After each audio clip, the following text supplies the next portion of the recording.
자, 주님이 기뻐하시는 가장 귀한 삶은 어떤 삶이에요? 사명의 삶이에요. 사명의 삶.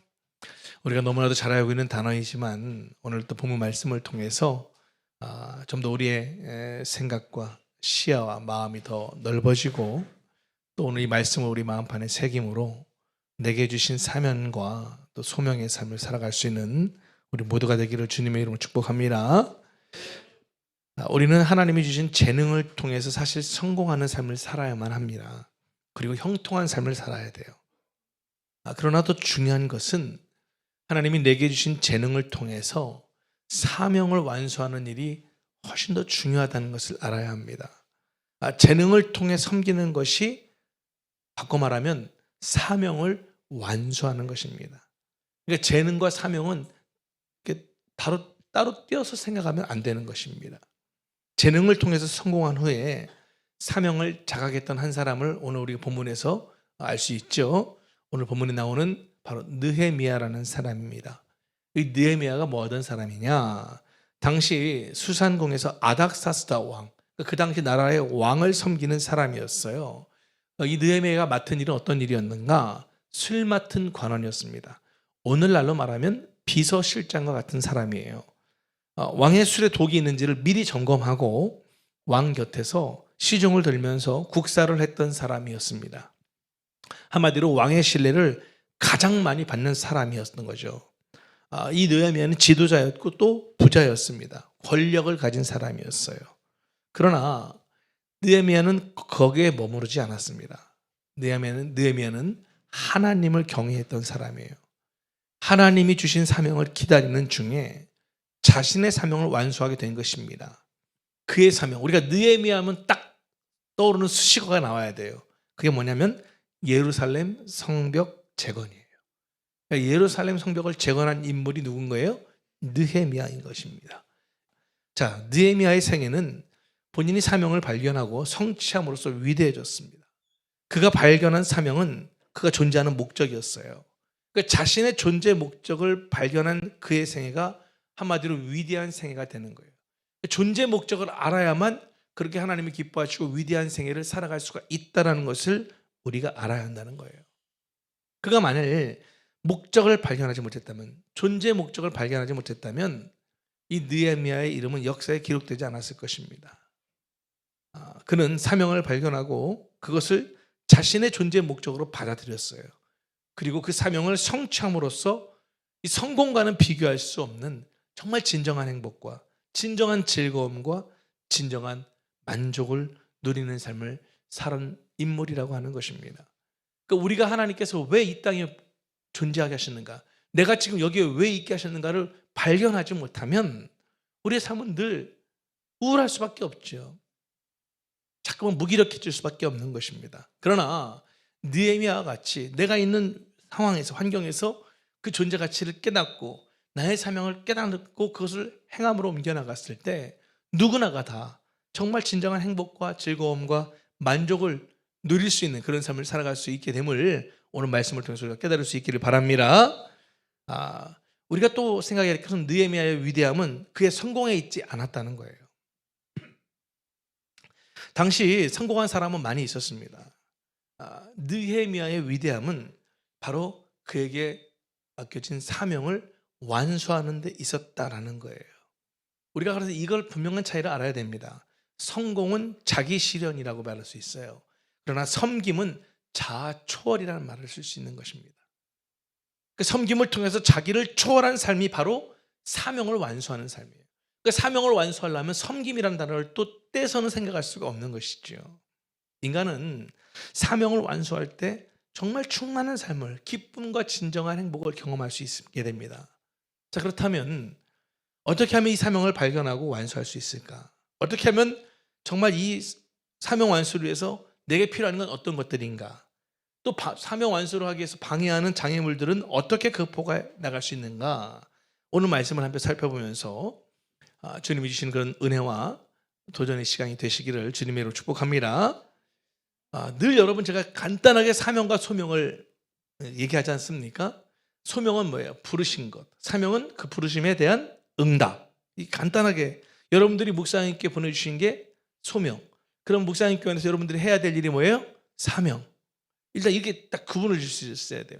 여러분들이 지금 학교를 다니거나 직장을 다니거나 사업을 하거나 자영업을 하시거나 하시는 그 모든 곳곳이 하나님이 보내신 것이 소명이면 그 안에서 그 일들을 감당해 나가는 게 뭐다? 사명이다. 자, 이 큰 그 기준점을 좀 인지하시고 오늘 말씀을 좀 더 들으시면 좋겠습니다. 한마디로 더 구체적으로 얘기하면 사명이 뭐냐? 사명은 보내심을 받는 거예요. 보내심을 받는 거. 그런데 이 보내심을 받기 전에 선행돼야 할 게 있어요. 다시 말해서 부르심을 받는 거예요. 보내심을 받기 전에 선행되어야 될 게 부르심을 받는 게 중요하다는 거예요. 이거를 우리가 분명히 알아야 됩니다. 그래서 부르심을 받는 것을 소명이라고 부르는 거예요. 사명과 소명 같은 뜻으로 사용하는 분들도 계신데 엄밀히 구별하면 차이가 있어요. 자, 예수님이 하신 말씀을 통해서도 한번 우리가 구분해 보겠습니다. 마가복음 3장 13, 14절이거든요. 또 산에 오르사 자기가 원하는 자들을 부르시니 나온지라. 이에 12를 세우셨으니 이는 자기와 함께 있게 하시고 또 보내사 전도도 하며, 이런 말이 나오죠. 자, 13절 보니까 왜 부르신이라는 단어가 나와요. 이게 되게 중요한 단어예요. 예수님은 제자들을 어떻게 하신 거예요? 부르신 거예요. 부르신 후에 그들과 함께 몇 년 동안 있었어요? 3년 동안 훈련을 시키신 거예요. 그리고 나서 그들을 모아놓고 이렇게 말씀하셨죠. 요한복음 20장 21절인데요. 같이 읽어볼까요? 시작. 예수께서 또 이르시되 너희에게 평강이 있을지어다. 아버지께서 나를 보내신 것 같이 나도 너희를 보내노라. 자, 보내심을 받기 전에 우리가 해야 할 일이 뭐예요? 부르심의 음성을 듣는 거예요. 그러니까 소명을 다른 말로 하면 음성을 듣는 것이라고 말할 수 있는 거예요. 하나님의 음성을 듣는 것이 그게 바로 소명입니다. 우리 깊은 내면에 말씀하시는 그 하나님의 음성을 듣는 거예요. 듣는 거예요. 자, 오늘 본문에 나오는 느헤미야, 이 사명을 인식하기 전에 느헤미야 또한 먼저 들었어요. 그 들음을 통해서 소명을 받게 된 거죠. 오늘 본문 1절에서 4절까지의 말씀이에요.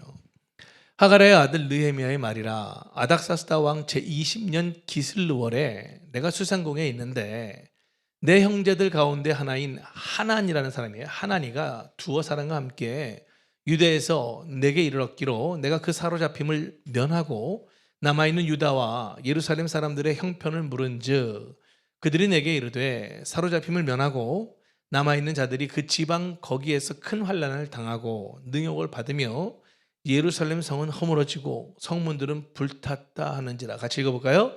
내가 이 말을 듣고 앉아서 울고 수일 동안 슬퍼하며 하늘의 하나님 앞에 금식하며 기도하여. 여러분, 하나님의 음성은 때로는 이렇게 어두운 가운데서 들립니다. 예루살렘 형편은 어둡고 절망적입니다. 코로나로 인해서 참 다들 어려운 시기들 보내고 있어요. 교회도 그렇고 다 안 어려운 곳이 없습니다.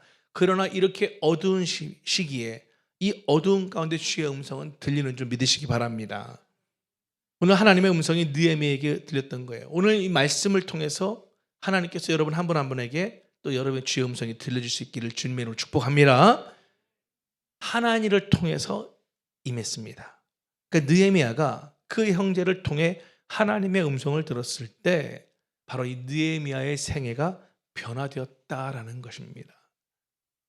그는 존재하는 목적을 발견하게 된 거예요. 왜 내가 수상궁에 있는지, 내가 왜 왕의 비서실장으로 지금 임하고 있는지, 하나님이 왜 나를 이렇게 형통하게 하셨는지 그 이유를 느헤미야가 발견하게 된 거예요. 그리고 이 느헤미야는 그 주의 음성에 반응을 했습니다. 사명을 깨우치는 하나님의 음성을 들었을 때 이 내 내면에 잠자던 참된 자아가 눈을 뜨는 거예요. 예배가 왜 중요합니까? 하나님의 말씀을 통해서 잠자던 내 자아가 깨어지는 시간이기 때문에 예배가 중요한 줄 믿으시기 바랍니다. 그래야 반응이 오는 거예요. 그래야 반응이 오는 거예요. 여러분, 이걸 분명히 기억해야 합니다. 듣기 위해서는 깨어 있어야 됩니다. 듣기 위해서는 반응할 준비가 되어 있어야 되는 거예요. 듣기만 하고 순종하지 않는 사람에게 하나님은 말씀하실 수가 없는 것입니다. 한 반에서 같이 선생님 수업을 듣는데 왜 누구는 100점이고 누구는 30점일까요? 듣긴 똑같이 들었잖아요. 그러나 똑같이 들었어도 어떤 학생은 거기에 반응을 했고 어떤 학생은 반응하지 않으니까 그런 결과가 오는 거 아니겠습니까?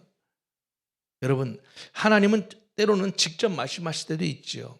그러나 이 하나님의 말씀은 어떤 식으로 말씀하시는가?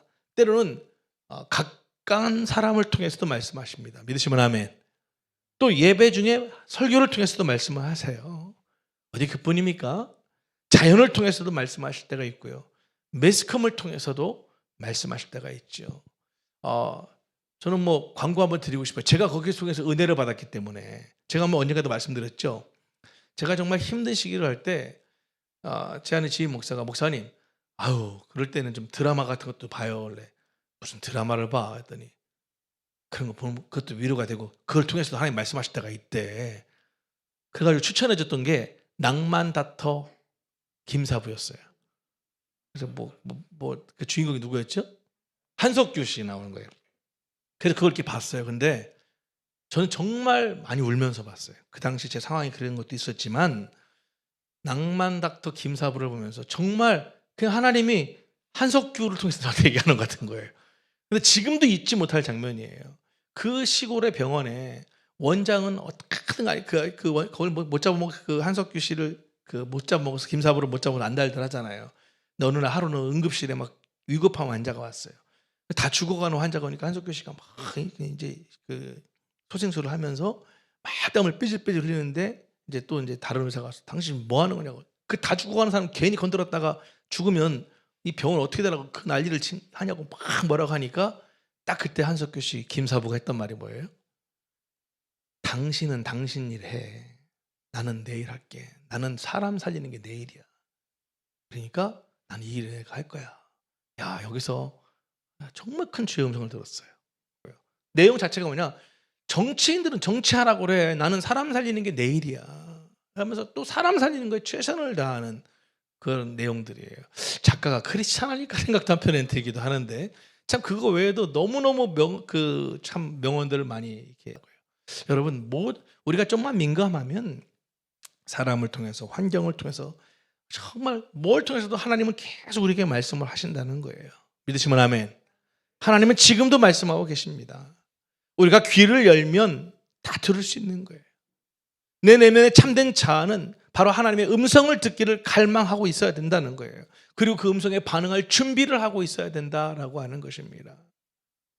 여러분, 그러기 위해서는 우리가 버려야 될 게 있습니다. 그게 바로 뭐냐면 거짓 자아의 환상이에요. 그 사람들의 그런 압력에 억눌려서 자신이 아닌 것으로 살아가는 삶을 버려야 한다는 것입니다. 한번 본인 생애에 정말 추구할 목적이 뭔지를 생각하며 살아야 되는 것이죠. 자, 그런 차원에서 볼 때 이사야를 우리가 좀 한번 주목해 볼 필요가 있습니다. 이사야는 우시야 왕이 죽던 해 국가적인 슬픔 때에 하나님의 음성을 듣게 됩니다. 가장 어두운 순간에 하나님의 음성을 듣습니다. 그를 부르시는 음성이었고 그를 보내기 원하시는 음성이 들려왔어요. 자, 이사야서 6장 8절 말씀인데요. 같이 한번 읽어볼까요? 6장 8절 말씀입니다. 시작. 내가 또 주의 목소리를 들으니 주께서 이르시되 내가 누구를 보내며 누가 우리를 위하여 갈고 하시니 그때에 내가 이르되 내가 여기 있나이다 나를 보내소서 하였더라. 자, 어느 작곡가가 이 말씀을 묵상하면서 어떤 찬송이 나온 걸까요? 주님 내가 여기 있사오니 나를 보내소서. 이 찬송을 만들게 된 것이죠. 여러분, 이사야는 보내심을 받기 전에 먼저 주의 목소리를 들었습니다. 그리고 그 음성을 보내심을 위한 음성이었고 사명을 위한 음성이었다는 거예요. 그러니까 사명은 다르게 하면 보내심을 받는 거예요. 그래서 보내심을 받는다는 표현을 하는 것입니다. 무엇을 위한 보내심일까요? 하나님의 목적을 위한 보내심입니다. 하나님이 우리를 각자를 정말 향한 그 하나님의 목적을 이루기 위한 그런 부르심이 있다는 거예요. 그래서 나를 지금 그곳에 보내신 것이고 그 교회를 섬기게 한 것이고 그 가정을 이루게 하셨다라고 하는 것입니다. 믿으시면 아멘. 하나님이 만드신 모든 만물에는 목적이 있는 거예요. 목적 없이 존재하는 건 단 하나도 없습니다. 여러분, 우리 가까이 있는 거 보세요. 의자. 목적이 있어요, 없어요? 있잖아요. 우리가 마시는 컵, 종이, 마이크 다 존재의 목적이 있어요. 영상을 찍는 카메라도 목적이 있습니다. 연주하는 악기도 다 목적이 있습니다. 하물며 정말 만물의 영장인 인간에게 존재하는 목적이 없겠습니까? 문제는 뭡니까? 안타까운 것은 그 목적을 발견하지 못하고 사는 게 안타까운 것이죠. 여러분, 제가 지금 말씀드리는 이 목적이라는 것은 아주 궁극적인 목적이에요. 그러니까 성공 너머에 있는 목적이라고 말씀드릴 수 있는 거예요. 잘 사는 너머에 있는 목적을 말씀을 하고 있는 것입니다. 우리가 추구해야 할 궁극적인 목적은 뭘까요? 다른 게 아니에요. 어떻게 하면 의미 있는 삶을 살아갈까? 어떻게 하면 보람 있는 삶을 살아갈까? 어떻게 하면 가치 있는 삶을 살아갈까? 주의 음성을 통해서. 이게 바로 우리의 목적이 되어야 된다는 것입니다. 여러분, 인간은 동물하고 다르지 않습니까? 그냥 잘 먹고 편히 쉬기 위해서, 그냥 성공해서 돈 벌어서 내 하고 싶은 거 하면 살려고 하는 것, 여러분, 그것은 짐승하고 다를 바가 없는 것입니다. 인간은 그 하나님의 부르신 목적을 알고 거기에 사용될 때 그 어디서도 줄 수 없는 참된 평안과 기쁨과 만족을 누리며 살아가는 것이 인간 최대의 목적임을 여러분 기억하시기 바랍니다. 만일 목적 없는 사람으로 살아간다면 그것은 키가 없는 이 배와 같은 거예요. 배에 키가 없어서 멋대로 가잖아요. 이 땅에 살면서 많은 쾌락을 추구해보지만 우리는 그런 쾌락을 통해서 참된 만족을 누리지 못해요. 잠시일 뿐인 거잖아요. 왜 그렇습니까? 우리는 그런 쾌락보다 더 위대한 것을 위해서 지음받았고 부르심받은 존재라는 사실을 우리가 분명히 깨달아야 할 줄 믿습니다. 할렐루야. 자, 그렇다면 어떻게 하면 이런 사명들을 좀 발견하며 살 수 있을까? 어떻게 하면 발견할 수 있을까 합니다. 여러분, 첫 번째 사명은요, 과업을 통해서 발견할 수 있다라는 것입니다.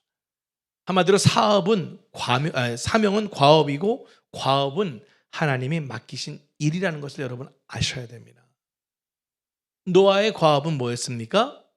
방주를 예비하는 거였습니다. 모세의 과업은 뭐예요? 출애굽이었지 않습니까? 여호수아의 과업은 가나안 땅 정복이었죠.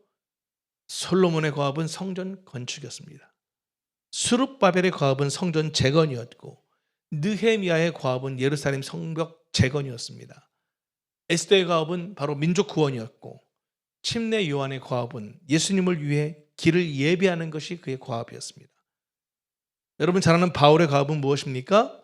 이방의 복음을 전하는 것이었습니다. 그리고 예수님의 과업은 무엇입니까? 십자가를 통해서 온 인류를 구원하는 것이 예수님의 과업이었습니다. 믿으십니까? 과업은 사람마다 다르고 시대마다 다 다릅니다. 그러므로 어떤 과업을 절대화해서는 안 됩니다. 하나님이 맡기신 과업은 다 소중한 것입니다. 크고 작음에 상관이 없기에 하나님이 맡기신 과업은 다 소중할 수밖에 없는 것입니다. 내가 어떤 일을 하고 있든 간에 그것이 하나님께서 맡기신 그 일이기 때문에 소중하지 않은 것은 없는 겁니다. 집에서 주부로서 아이를 키우는 일도 상당히 소중한 일이고요.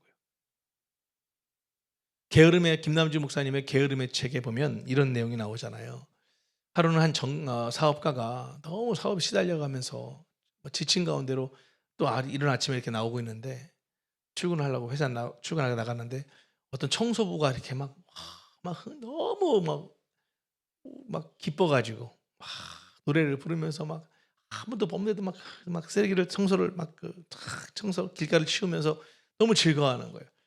그냥 지나칠 수가 없는 거예요. 그래서 딱 차를 세우고 창문을 내리고 아저씨는 이 새벽에 그렇게 추운데 나와서 그 청소하시면서 뭐가 그렇게 좋으신 일이 있길래 그렇게 노래도 부르시면서 그렇게 얼굴 표정이 밝게 그렇게 일을 하고 계십니까? 그때 그 청소부가 했던 말이 있잖아요. 아유, 당연하죠. 저는 예수 믿는 사람입니다. 하나님이 만드신 이 세상인데 제가 이 한편을 지금 치우고 있다고 생각하니 어찌 아니 기쁠 수가 있겠냐고. 나에게 이런 기회를 주신 게 얼마나 감사한지 모른다. 저는 매일매일이 그래서 늘 감사하고 너무 기쁘다고 그렇게 정말 고백했다고 하지 않습니까? 여러분, 어떤 직업이 중요한 것이 아니라 여러분 가서 예전에는 이제 목욕탕에서 때밀이라고 불렀잖아요. 요즘은 뭐라고 부르죠? 새신사. 근데 그 예수 믿는 새신사가 그런다잖아요. 손님들 오시면 등을 밀어드리면서 사장님, 사장님의 이 육체의 때는 밀리는데 사장님의 영혼의 때는 어떻게 하시겠습니까? 예수 믿으셔야 됩니다. 그래서 예수님 몸 닦아드리는 마음으로 정성스럽게 그렇게 전도를 하더라는 거예요. 마음을 다하니까.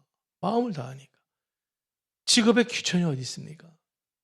무슨 명예가 얼마나 있고 학벌이 뭐가 그렇게 중요해요. 내게 주어진 상황 속에서 하나님이 이걸 내게 맡기셨구나 생각하면 거기에 충실하는 것입니다. 이렇게 얘기하면 또 이렇게 고민하는 분 있어요. 직장 생활 하시는 분 중에 지금 숨도 못 쉬겠고 너무 힘든데 목사님 왜 또 나한테 이렇게 말씀하실까? 나 뭘 어떡하라고 막 이럴 수도 있어요. 그렇게 생각하지 마세요. 왜 최선을 다했는데 안 맞아? 그러면 또 하나님 다른 데 또 과업을 찾아가셔야지. 네? 그걸 가지고 막 또 고민하고 씨름하고. 여러분, 저는 직장 생활은 이렇게 얘기하고 싶어요. 내가 신앙인이에요. 그렇기 때문에 당연히 최선을 다해야 돼요. 그러나 그것을 내가 감당할 수 없을 만큼의 모든 신앙까지 틀어지는 건데도 불구하고 무조건 참아야 된다는 거, 여러분 이게 주님의 뜻이겠습니까? 여러분 그렇지 않다고 저는 생각합니다.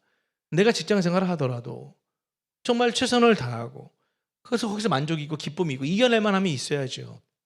그러나 각자가 주신 믿음이 다르고 환경이 다른데 이건 도저히 아니다. 이러다가 정말 내 신앙까지 다 잃게 생겼고 너무너무 삶이 하루하루가 너무 제가 이렇게 고백하는 선생님 봤어요. 선생님의 과업이 너무 심하니까 그냥 아침에 학교를 가는데 등교하는데 누가 와서 자기를 쳐줬으면 좋겠다는 거예요. 학교 가기 싫어서. 참 그 말이 공감되더라고요. 예전에 학교 가기 싫어가지고 학교 가다가 누가 나를 어떻게 인생 살다 보면 그럴 때 있잖아요. 여러분 정말 과업이라는 것은 나에게 맡겨주신, 내가 그것 통해서 영광을 돌릴 수 있고 그것 중에 사명을 발견할 수 있는 과업을 말하는 거지 무조건이라는 개념은 아니라는 것을 여러분들이 기억했으면 좋겠습니다. 두 번째, 사명은 또 어떻게 발견할 수 있는가? 재능을 통해서 발견할 수 있다는 거예요. 하나님이 과업을 맡기실 때 그가 가진 재능을 따라서 맡기시는 거예요. 이걸 꼭 기억하셔야 됩니다. 재능을 통해서. 네? 제가 언젠가도 말씀드렸잖아요. 좀 중대형 교회인데 성가대원들이 다 와가지고 담임 목사님한테 다 사표내겠다고, 성가대 못하겠다고 하는 거예요. 이유가 뭔가 했더니 제 김 집사님이라는 분이 자꾸만 찬양으로 영광 돌렸다고 해서 성가대하는데 그분이 너무 음치라는 거예요. 그러니까 성가대원들이 연습하다가 다 그분 따라간다는 거예요. 그러니까 이제 지휘자도 못 견디겠는 거죠. 근데 이분은 또 본인이 충만해갖고 그러니까 이거 어떻게 해결해 달라. 저 김 집사님을 그만두게 하든지 아니면 우리 모두가 다 그만두겠다. 담임 목사 입장에서 얼마나 난감하겠습니까? 고민하고 기도하다가 딱 그 집사님 불렀대요. 김 집사님 요즘 이렇게 성가대 쓰시는데 제가 봐도 막 얼굴이 너무 밝으시고 너무 좋으시던데 어떠세요? 했더니 목사님 너무 행복해요. 너무 행복해서 일주일이 기다려진다는 거예요. 목사님이 더 난감하잖아. 주님이 지혜를 주시더래요. 그래서 이렇게 얘기했다는 거잖아요. 근데 김 집사님, 우리 집사님은 성가대에서 찬양하는 것도 너무 아름다우신데 제가 볼 때 지난번에 제가 신방 갔을 때 우리 교회에서 최고의 장금이는 우리 김 집사님이십니다. 저는 큰 성가대는 할 사람이 많아요. 근데 우리 주님은 힘들고 어려운 곳에서 일하시는 걸 더 기뻐하시는데 우리 주방에서 봉사하실 분이 너무 적은데 우리 장금이 집사님께서 주방에서도 이렇게 섬기신다면 아마 주님이 더 기뻐하시지 않겠나 모르겠다고 할렐루야! 그리고 바로 성가대 그만두고 주방 가셔서 이제 봉사하시다라는 거예요. 할렐루야! 다 자기에게 맡기신 재능이 있어야 되는 거예요. 재능이 없으면 안 되는 거예요. 하나님은 우리가 할 수 있는 것, 우리가 잘하는 것을 통해서 목적 성취를 위해서 사명을 부르셨다는 거예요. 그러니까 과업과 재능은 같이 겸해서 생각해야 되는 것이죠. 여러분, 아리스토텔레스가 이런 얘기했어요. 당신의 재능과 세상의 필요가 교차되는 그곳에 당신의 사명이 있다. 이런 말을 했어요. 그 재능과 내가 세상에서 필요하고 딱 만나는 지점에서 사명이 있는 것이다. 얘기하는 거예요. 우리는 정말 이 재능의 중요성을 알아야 됩니다. 재능이 없는 사람은 없습니다. 다만 발견하지 못할 뿐인 거예요. 우리가 살아가고 있다는 것 자체가 이미 우리의 재능을 따라 다 살아가고 있는 거예요. 그래서 그 재능을 발견해서 그것을 사명으로 승화시킬 때 놀라운 기쁨의 행복의 삶을 살아갈 수 있다는 거예요. 할렐루야. 세 번째, 사명은요, 축복을 통해서도 발견할 수 있어요. 하나님이 맡기신 과업은 우리의 축복과 관련되어 있습니다. 하나님은 우리의 재능을 통해서 축복하시잖아요. 한마디로 말하면 뭐예요? 축복이고 사명인 거예요. 느헤미야는 축복받은 사람입니다. 유대인이지만 이방 땅에서 성공한 이민자 아니겠습니까? 오늘 본문의 11절에 이렇게 얘기합니다.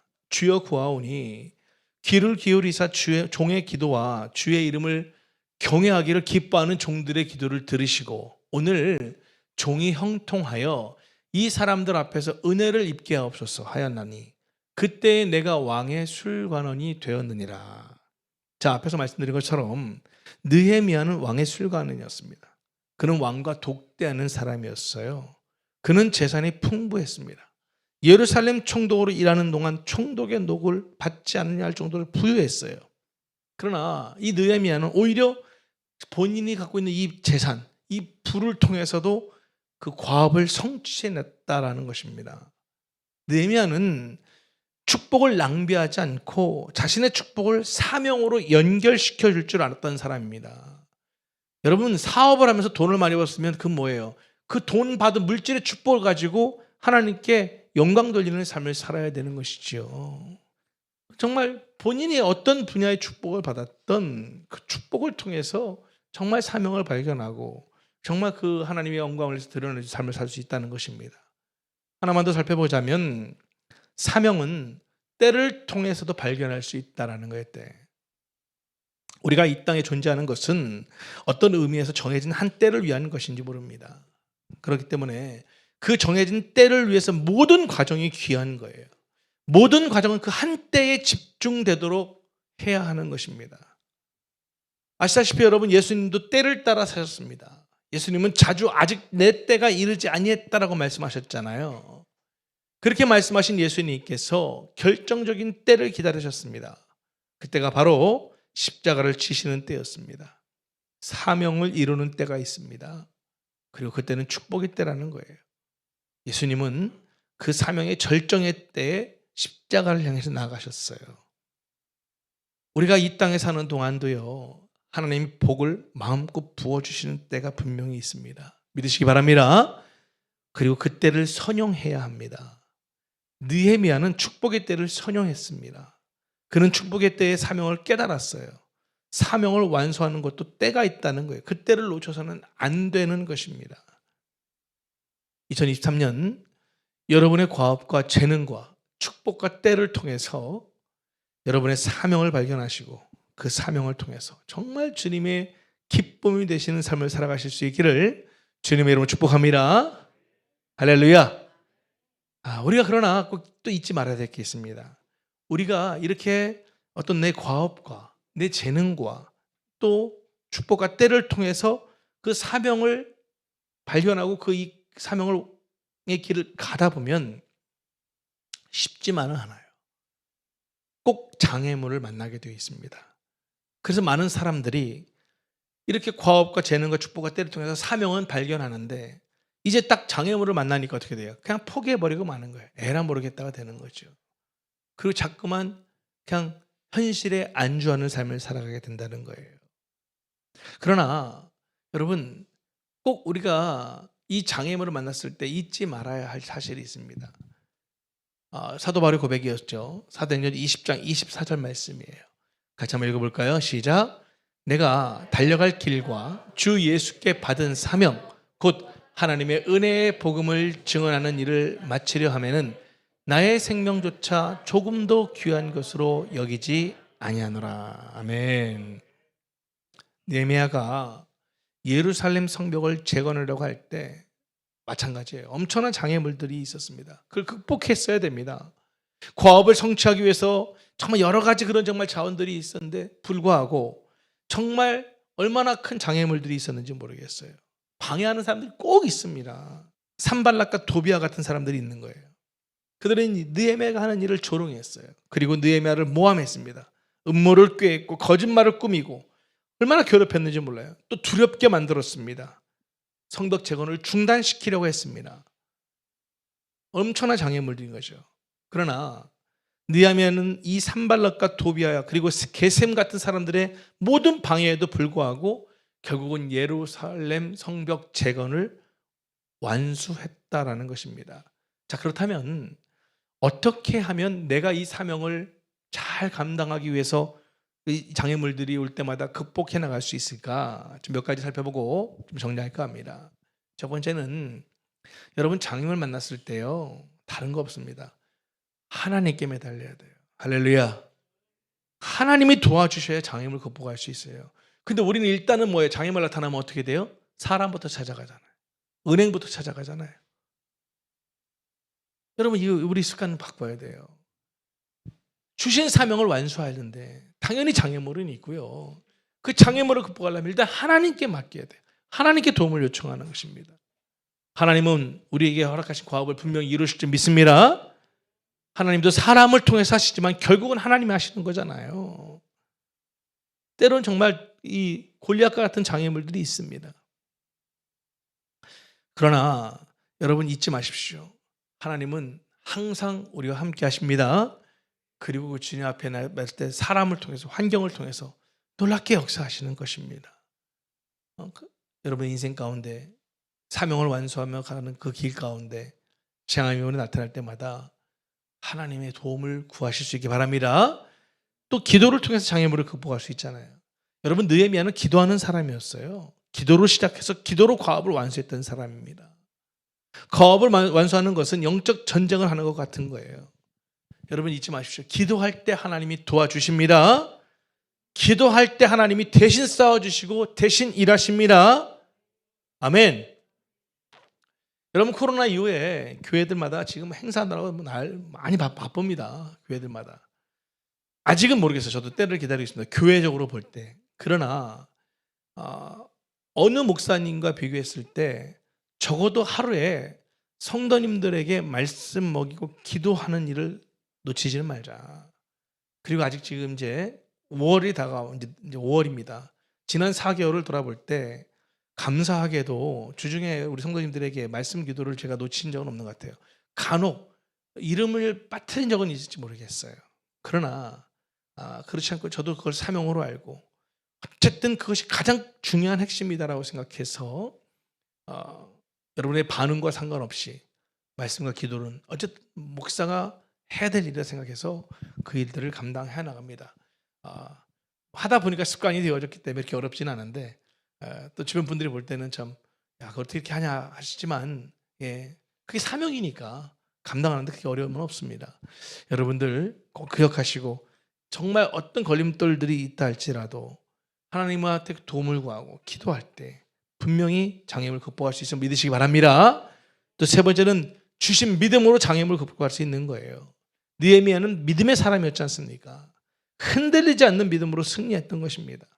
어떤 공격을 받아도 하나님만을 의지했던 거예요. 하나님이 나에게 맡긴 과업이기 때문에 나는 이 길을 분명히 끝까지 걸어간다. 이거 해낸다. 그리고 주신 믿음 가지고 계속 한 걸음 한 걸음 걸어 나간 것입니다. 그럴 때 장애물 극복해 나갈 수 있는 것인 줄 믿으시기 바랍니다. 마지막 네 번째 하나 더 살펴볼 것은 목표에 집중해야 장애물 극복할 수 있는 거예요. 느헤미야는 목표에 집중했어요. 그는 어떤 상황에서도 맡겨진 과업을 성취하는 데 집중했습니다. 자신을 대적하는 사람들의 근황을 살피면서도 오직 관심은 뭐예요? 하나님이 내게 맡기신 이 사명을 감당하는 일이었습니다. 그는 문제에 집중하지 않았어요. 과업에 집중했어요. 그를 방해하는 사람들에게 집중하지 않았고 과업을 맡기신 하나님께 초점을 맞췄다라는 것입니다. 할렐루야.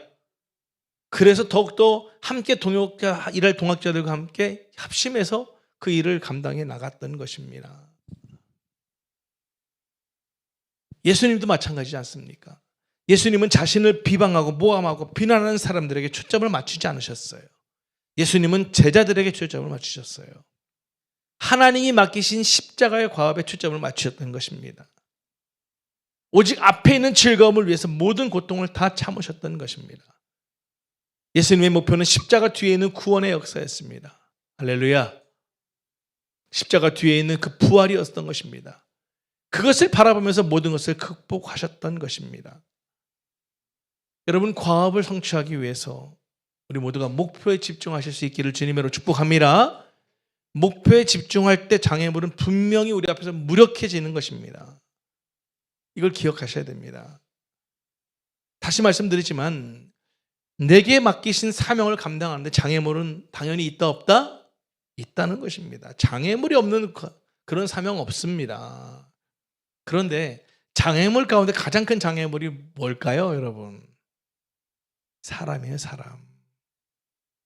이 사람이 참 동역자가 될 때도 있는데 때로는 정말 내 사명을 감당하기에 가장 방해하는 장애물이 되기도 하는 거예요. 그래서 사람을 잘 만나야 됩니다. 사람을 잘 선택해야 하는 것입니다. 함께 일해야 할 사람과 피해야 할 사람 잘 분별할 수 있어야 됩니다. 가장 경계해야 할 장애물은 뭐냐? 밖에 있지 않아요. 바로 내 내면에 있다는 것을 알아야 됩니다. 그렇다면 우리 안에 있는 가장 큰 장애물은 뭐예요? 두려움 아닐까요? 두려움을 극복해야 되는 거예요. 그래서 우리 제가 용기의 삶을 살아야 한다는 말씀도 드렸잖아요.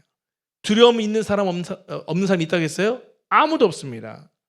두려움 없다는 것은 그건 정신질환자죠. 중요한 것은 두려움을 이겨내는 거예요. 느헤미야도 두렵지 않았던 거 아닙니다. 그러나 주신 믿음 가지고 하나님의 도움을 구하면서 기도하면서 나아갈 때 그 두려움을 정복할 수 있고 극복할 수 있었던 것입니다. 할렐루야. 사명자의 길을 걸어가려는 사람이 꼭 기억해야 할 아주 중요한 메시지가 있습니다. 그것은 뭐냐? 내가 이 길을 걸어갈 때 하나님이 분명히 나와 함께 하시고 분명히 모든 걸 공급해 주신다는 거예요. 할렐루야. 믿으셔야 돼요. 사람도 붙여주시고 물질도 주시고 능력도 공급해 주시는 거예요. 지혜도 주시고 때로는 피할 길도 예배해 주시는 거예요. 그 모든 것들을 통해서 장애물을 극복하게 되는 거예요. 그렇다고 사명자의 길이 쉬운 건 아니잖아요. 주님과 함께 할 때만이 그 모든 것들이 다 이겨나가게 되는 줄 믿으시기 바랍니다. 아멘. 끝으로 이런 말씀 드리고 싶어요. 마더 테레사는 이렇게 얘기했습니다. 우리가 무엇을 하느냐가 아니고 그 일에 얼마만큼 사랑을 쏟았는지가 중요하다. 한마디로 사랑이 있으면 하나님은 사명을 완수하는데 필요한 모든 것들을 공급해 주신다는 거예요. 사랑하는 여러분, 우리는 이 땅에 하나님의 목적을 이루기 위해서 태어났습니다. 믿으십니까? 그 목적을 발견하십시오. 지금 내가 선 자리에서 맡겨진 일에 충성하십시오. 그 일의 의미를 발견하시고 그 일을 하면서 하나님의 과업을 성취하실 수 있는 길을 모색해야 됩니다. 주어진 삶의 최선을 다해야 되는 것입니다.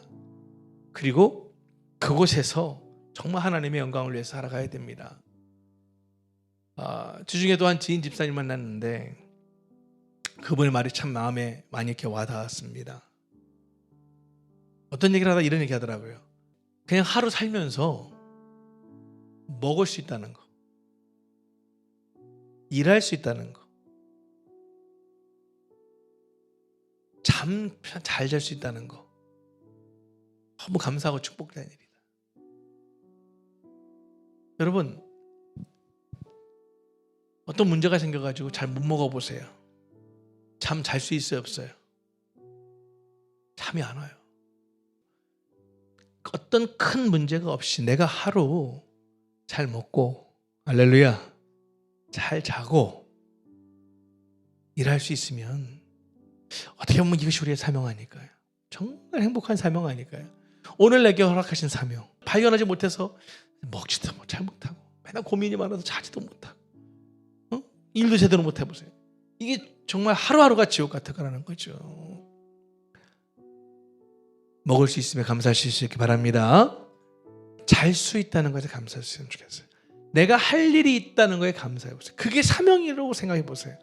그러면 하루하루가 행복합니다. 기쁨이 있고요, 즐거움이 있어요, 만족이 있고요. 여러분 그거 아셔야 돼요. 내가 언제까지 일하고 있어야 되나 맨날 힘들게 괴로워 보세요. 뭐 하루하루가 너무 어렵지 않습니까? 근데 반대로 주님 오늘도 내가 뭐 할 일이 있으니까 눈뜨게 하시니 참 감사합니다.